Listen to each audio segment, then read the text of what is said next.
અને આપના જેવા સૂક્ષ્મ જનોની વચ્ચે આજે બેન નીતાના પુસ્તકનું લોકાર્પણ થઈ રહ્યું. ગાંધીજીએ એમ વાત કરેલી 1930માં છે કે આંતરજ્ઞાતીય લગ્ન કરો એ વધારે સુખી રહેશે. છૂટાછેડાનો પ્રશ્ન વધતો જાય છે એના માટે નહીં, પણ એને તો દેશની એકતા ધ્યાનમાં હતી. તો હું પૈમનને સંજયને પૂછતો હતો કે આ બધા ઓડિયન્સની તો બહુ ખબર નથી, પણ આપણા સ્ટેજ ઉપર કઈ પરિસ્થિતિ છે. તો મને એમ લાગ્યું કે બે આંતરજ્ઞાતીય લગ્નો છે અહીંયા, અને બે દીકરીઓ સુખી છે. હિરલબા અને નીતાબેન, અને આપણી જાનકીને રિદ્ધિને જ્ઞાતિના છે, એ પણ સુખી છે, ત્રણેય દીકરીઓ. તો આમ જ્ઞાતિમાં પરણેલા વધારે સુખી છે. પણ ભરત આપણો નથી આવ્યો આજે લાખાણી, એમ કહેતો હતો કે પોરબંદરની કોર્ટમાં છૂટાછેડાના સૌથી વધારે કેસ લોહાણા જ્ઞાતિના છે. ભરત નથી રીતે રટાણે એને કે તું વાત કર, સાતા છે. જોકે આપણો છોકરો પણ કોર્ટમાં જાય છે. હવે આ શું પ્રશ્ન છે? આ છૂટાછેડાનો પ્રશ્ન શું છે? એક જાણતા હશો કે ડૉક્ટર ચૈતન્ય જાની, જે ફૂલછાપમાં કોલમ લખે છે, ચૈતન્ય જાની, એ જ્યોતિષના મુખ્ય માણસ છે અમદાવાદ. એણે ભૂખે મરતી દીકરીઓ, શરીર વિક્રય કરતી દીકરીઓ, પરણેલી દીકરીઓ,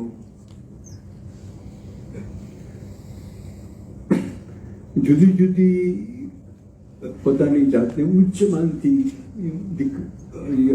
વર્ણની દીકરીઓ, એના વિશે પુસ્તકો લખ્યા, અને બહુ ઊંડું સંશોધન કર્યું છે. મેં એક વખત વાત કરેલી કે આપણને એમ લાગે છે કે શરીર વિક્રય કરવામાં મુસલમાન બહેનો વધારે છે, પણ જાનીનો અભિપ્રાય એ છે કે બ્રાહ્મણ બહેનો વધારે છે. આ તો છપાયેલી વાત છે, પલાણ મોઢે બોલતો નથી, છપાયેલી વાત છે. તો છૂટાછેડાનો કેસ પોરબંદરમાં આપણા બે મિત્રો એમ કે છે. આપણે ત્યાં હીરાબેન કત્તીરા કરીને એક બેન હતા, જેના ભાઈ અકીલા છાપું ચલાવે છે. એનો થીસીસ છે લોહાણા મહિલા. માફ કરજો, આમ જ્ઞાતિ ઉપર આવી ગયો, પણ હવે અત્યારે જ્ઞાતિનું સંમેલન છે એટલે જરા ખાલી વાત કરું છું. તો એણે એમ કીધું કે લોહાણા જ્ઞાતિમાં છૂટાછેડા, એક વખત અગ્નિ સંસ્કાર, એટલે કે બળી મરવું કે બાળી નાખવી દીકરીઓને, એ આ જ્ઞાતિમાં વધારે હતું. ને એમાં એનું કારણ પતિ પત્ની નથી બતાવ્યા, પણ માતા પિતા એનું કારણ વધારે છે.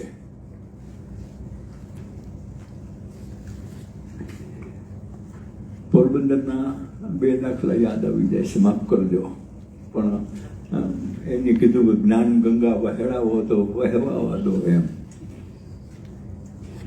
હમણાં 4 દિવસ પહેલા જ કોર્ટનો એક ફેસલો આવ્યો કે જો પત્ની કમાતી હોય અને પતિ બેકાર હોય, આપે વાંચ્યું છે છાપામાં, તો એને ફરક છે કે પત્ની કમાતી હોય એને એના પતિને આજીવિકા પૂરી પાડવી. 2 દિવસની પહેલાના છાપામાં છે. પોરબંદરનો દાખલો મારા કરતા તમને વધારે યાદ હશે.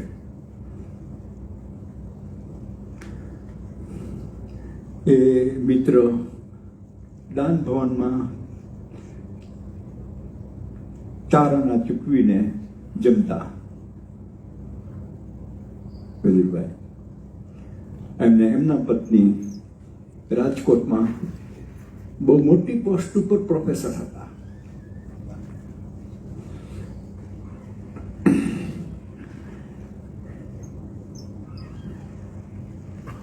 એક બીજો દાખલો,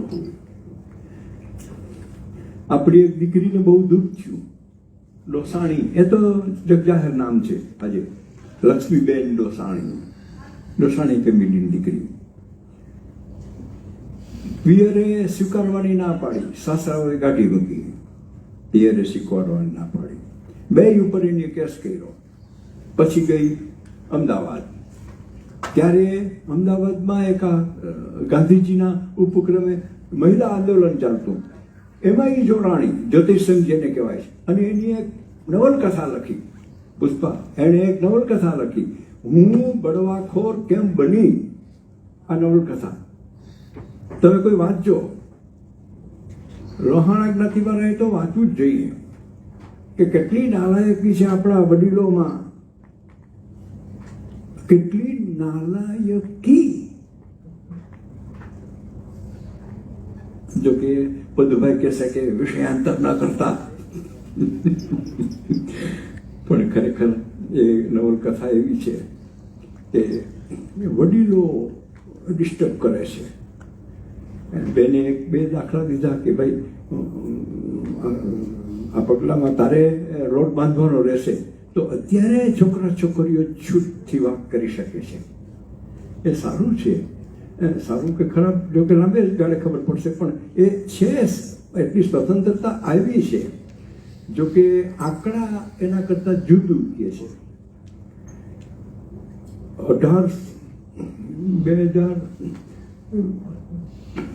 2019નો અહેવાલ મેગેઝિનમાં આવ્યો છે. ને જુવાન છોકરા છોકરીઓને પૂછવામાં આવ્યું તો એમણે એમ કીધું કે લગ્ન નહીં. એટલે કે 100 વિદ્યાર્થીઓમાંથી જે પોસ્ટ ગ્રેજ્યુએટમાં અભ્યાસ કરે છે છોકરા અને છોકરીઓ, એમાંથી 100 જણાએ એમ કીધું કે લગ્ન જીવન નથી જતું અમારે. લગભગ 65-70% લગ્નમાં ન માનનારા જુવાન વર્ગ ઊભો થઈ ગયો છે. વિજ્ઞાને ઘણી બધી સવલતો ઊભી કરી દીધી છે. એમ વિજ્ઞાને આપણા શરીરને આમ રાખવું કે તેમ રાખવું, કે મા બનવું કે પિતા બનવું, એની ઉપર પણ પ્રભાવ પાડ્યો છે. અને એનો લાભ લઈને આ પ્રશ્ન આવે છે કે લગ્ન ન કરવા, સ્વતંત્ર રહેવું જિંદગીમાં. એટલે આજનો ટ્રેન્ડ આમ એવો છે કે જાણે લગ્ન જીવન એ બાધારૂપ છે. લગ્ન કદાચ ભવિષ્યમાં નહીં રહીએ એમ મને લાગે છે. જે દાખલાઓ જોતા કે લગ્ન નામની જે સંસ્થા છે, અથવા તો આપણે એક રીતે કહીએ બંધન, તો એ બંધન નહીં રહીએ સમાજમાં કદાચ. પરિણામ સારું પણ આવશે જ, એનું એમ કહેવાનું કારણ નથી. આપણા શ્રી અરવિંદ આશ્રમમાં ઓરોવિલ છે, એમાં એક નવી વસ્તુ છે. એમાં તમે દાખલ થાઓ તો તમારું નામ વિજય છે કે નિમેશ છે, તો એક અટક નહીં, બાપનું નામ નહીં. ત્યાં આપણે પોંડિચેરી અરવિંદ આશ્રમમાં માત્ર વ્યક્તિનું નામ જ, કે તમારે તમારા બાપની શી જરૂર છે, તમારે તમારી જ્ઞાતિની કે હું રાષ્ટ્ર એટલે કે હિન્દુ છું એમ કહેવાની શું જરૂર છે. એક નવી દુનિયા. જો તમે ઓરોવિલ ન ગયા હો તો પ્લીઝ કોઈ વખત ઓરોવિલ તો જઈ આવજો છે. મને કે કાલે એનો બહુ મોટો ઉત્સવ છે. શ્રી અરવિંદ પોંડિચેરી પહોંચ્યા, એની તારીખ છે આવતીકાલે 4 એપ્રિલ. તો એ આખા શહેરમાં ઇન્ટરનેશનલ શહેર છે, એની ઉપર રાષ્ટ્રધ્વજ નથી ચડી શકતો.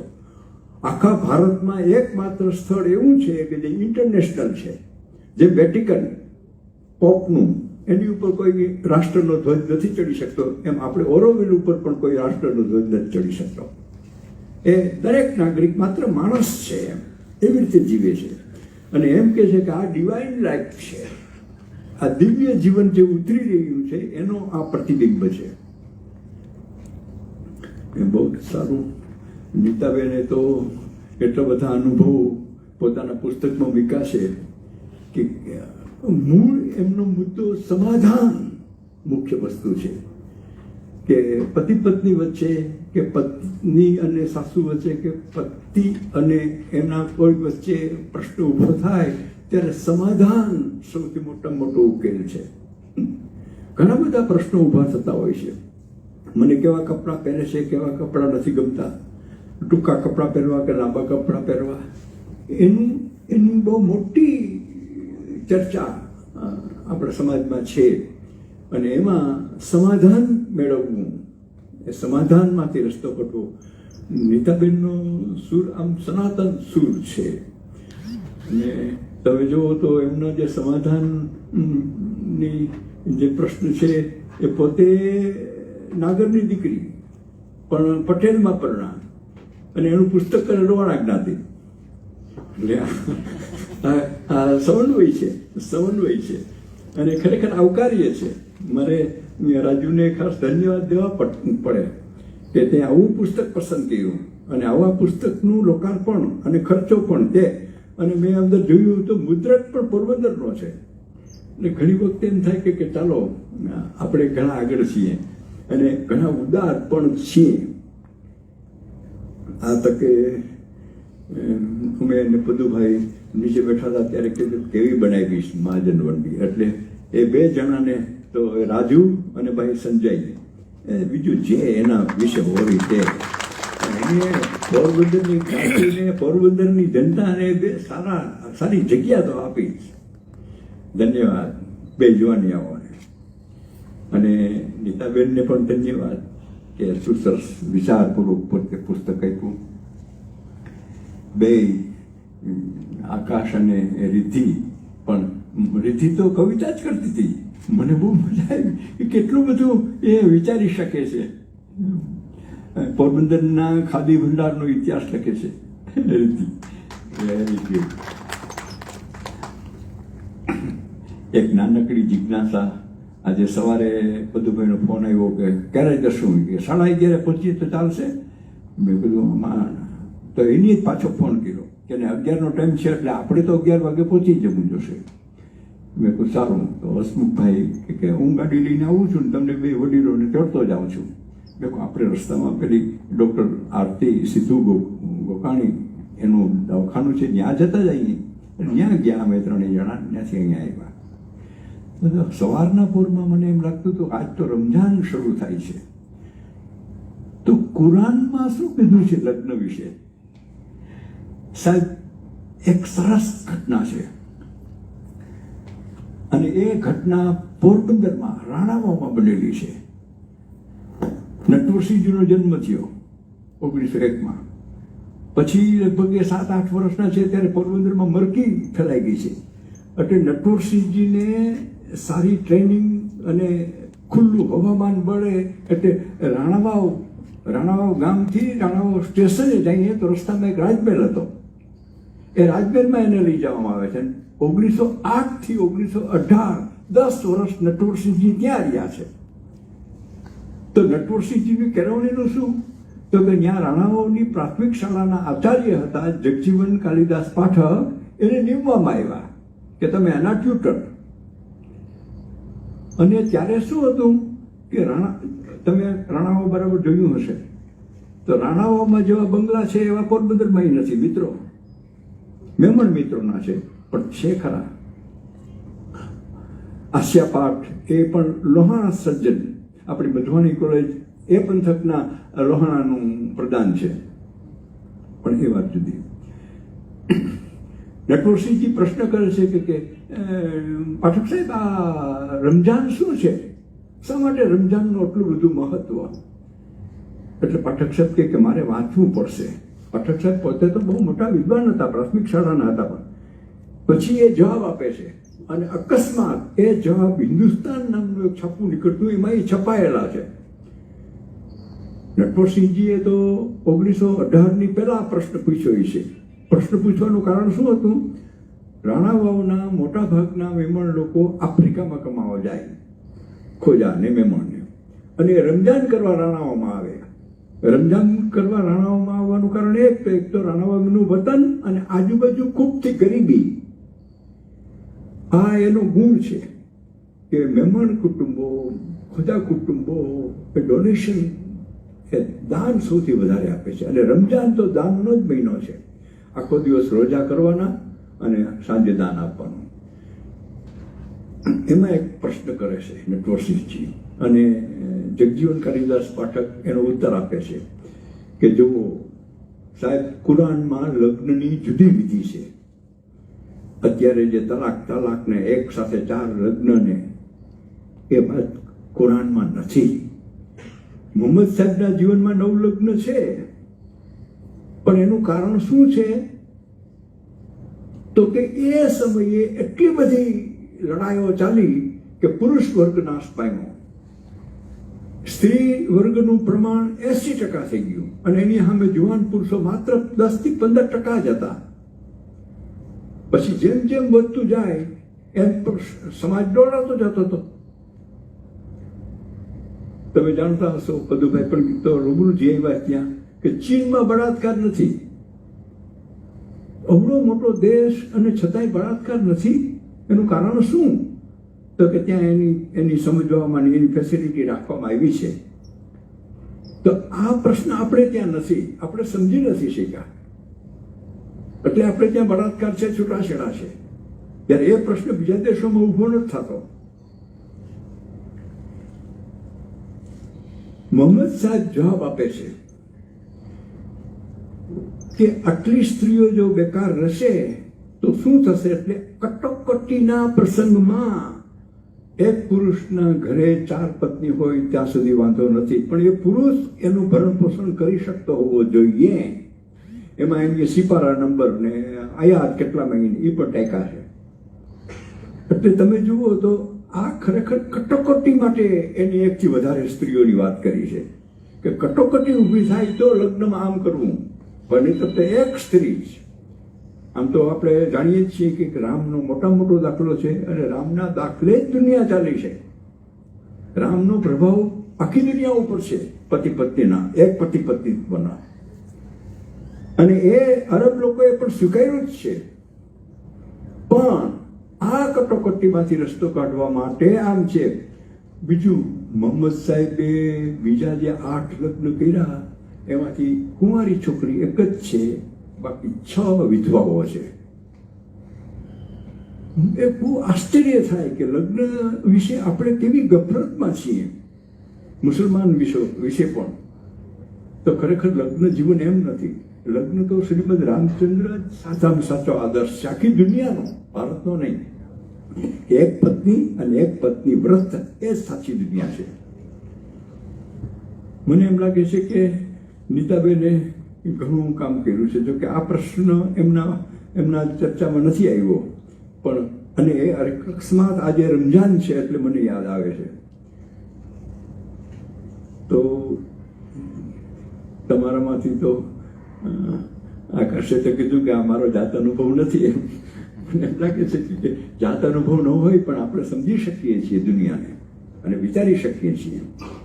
ને એ વિચારવા માટેનું એક સરસ પાછું ભાઈ રાજુ અને બેન નીતા દ્વારા આપણને પ્રાપ્ત થયું છે. હું 2 જણાનો હૃદયપૂર્વક આભાર માનું છું, અને આટલા મિત્રો આપણે ભેગા થયા એનો પણ આનંદ માનું છું. ફરીવાર જય શ્રી રામ.